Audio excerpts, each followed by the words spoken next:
Durante 76 años ininterrumpidos, Fernando Botero Angulo retrató las miserias de la condición humana, pero también toda su belleza. Expertos estiman que tiene más de 8.000 obras en museos, galerías y colecciones privadas de todo el mundo. Aquí un brochazo sobre el legado que deja el maestro. Fernando Botero Angulo empezó a acariciar la inmortalidad cuando tenía 16 años. No lo sabía entonces, claro, no tenía cómo saberlo, pero desde sus primeras acuarelas e ilustraciones en esa Medellín remota de los años 40 ya se vislumbraba el chorro inagotable de su genio. Al Olimpo de las artes llegaría después y su arribo sería inevitable. ¿Cómo no? Si llenó de disciplina su talento. Durante más de medio siglo estuvo en el Parnaso de la pintura y la escultura. Pues yo no considero que me haya ayudado a nadie. Es decir, yo lentamente fui imponiendo mi trabajo, pero por un gran esfuerzo, una gran capacidad de trabajo. Cristian Padilla es historiador de arte y ha seguido como pocos los pasos de quien fue hasta esta madrugada el pintor vivo más importante del mundo. Desde sus inicios, la concepción de Fernando Botero en torno al arte era esa, que el arte tenía un componente social, político, que tenía una necesidad de hablar frente a unas circunstancias de desigualdad en un país como lo era Colombia durante toda esa década, los años 30 a los años 50.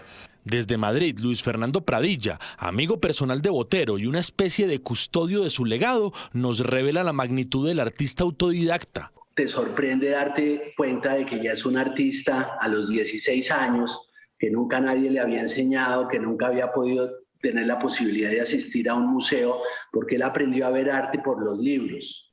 Entonces te sorprende ver cómo ya hay una conciencia del volumen. Esa obsesión por el volumen y la sensualidad de las formas fue labrando poco a poco su camino, pero para encontrar la gloria tuvo que darse de bruces muchas veces. Ningún genio ha salido ileso de su propio proceso creativo. ¿Y cómo se va formando un artista? Que él dice que Botero existe a partir de 1966-1968, ¿no? Ya cuando se crea ese artista terminado con una definición.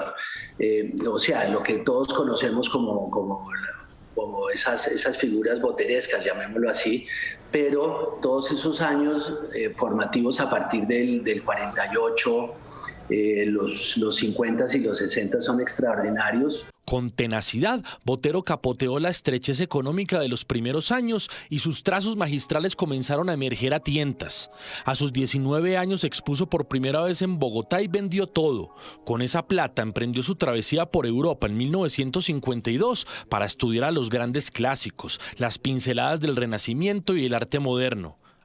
Y para perseguir a Pablo Picasso. Se enamora, por supuesto, de algunas corrientes, algunos movimientos artísticos que encuentra en los museos, conoce por primera vez ahora sí el arte moderno, tiene una experiencia muy bella intentando perseguir a Picasso, que había sido desde pequeño su gran ídolo. Busca una propiedad que tiene Picasso y va a esperarlo a ver si el maestro se presenta. Desafortunadamente no se produce nunca el encuentro, pero yo creo que hay como una premonición de que él quería ser tan grande como Picasso. Regresó de Europa más maduro, pero México y Nueva York lo esculpieron mucho más. A sus 26 años, en 1958, ganó el 9º Salón Nacional de Artistas Colombianos con la obra La Cámara degli Sposi, homenaje a Mantegna, y al año siguiente pintó uno de sus cuadros más emblemáticos, Mona Lisa a los 12 años, que fue adquirido en 1961 por el Museo de Arte Moderno en Nueva York. Entre Nueva York y París, su nombre fue volviéndose leyenda. Todo lo del mundo de Botero se ha construido alrededor de sus primeros años en los que él vivió en Colombia. Entonces es ese mundo latinoamericano, pero también al mismo tiempo todas esas referencias a los clásicos y la creación de un mundo particular como puede ser, que también ha sido apropiado por muchos artistas, por ejemplo, como el mundo del circo, el Via Crucis, que se lo regaló al Museo de Arte Moderno de Medellín, o lo de Abu Ghraib, que es también esa manifestación de un artista que está rechazando algo que sucedió en el mundo. Seducido por la exploración de su propio mundo, llegó a la escultura después de los 40 años y logró transmutar ese universo a escala tridimensional. En los años 80 se instaló en Pietrasanta, en la Toscana italiana, para trabajar a placer con las fonderías de bronce, y pronto su arte robusto se exhibía en las principales avenidas de París, Florencia, Lisboa, Pekín o Nueva York. Yo me atrevería a decir que hay una particularidad en la obra de Botero, que es la de fusionar pues todos estos elementos que decíamos que tienen que ver con lo prehispánico, con lo popular, con el arte de vanguardia, pero al mismo tiempo con la pintura occidental y el Renacimiento. Ahí hay como una confluencia que hace muy particular la obra de Botero. Por otro lado, también me parece que es un artista que tiene desde sus inicios una sensibilidad muy particular por el volumen, que él llama la sensualidad de la forma, y eso lo lleva a ser un exitoso pintor que se termina consecuentemente convirtiendo en un gran escultor. Sus grandes temas han orbitado alrededor de la religión, los santos, obispos y cardenales, el poder, la política, los militares y la familia presidencial en tiempos de las dictaduras latinoamericanas, la tauromaquia, el circo y el baile, con sus colores y rimbombancias, el homenaje a los grandes maestros, la naturaleza, los desnudos y los animales, la vida simple, la muerte ritualizada y la violencia de la Colombia de las balas, las masacres y la sangre.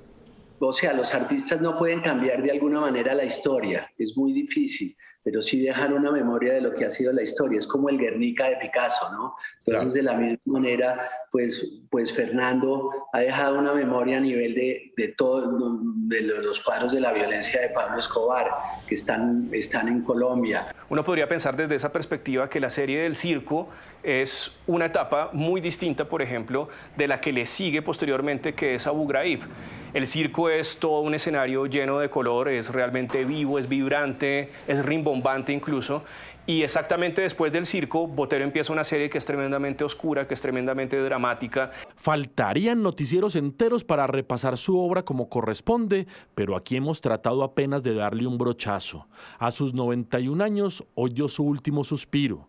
Desde que se confirmó la noticia, orbita en Colombia una sensación de orfandad de la que difícilmente podremos acudirnos pronto. Por fortuna nos queda su legado inmenso, maestro Fernando Botero, el artista universal. Juan David Laverde, Noticias Caracol.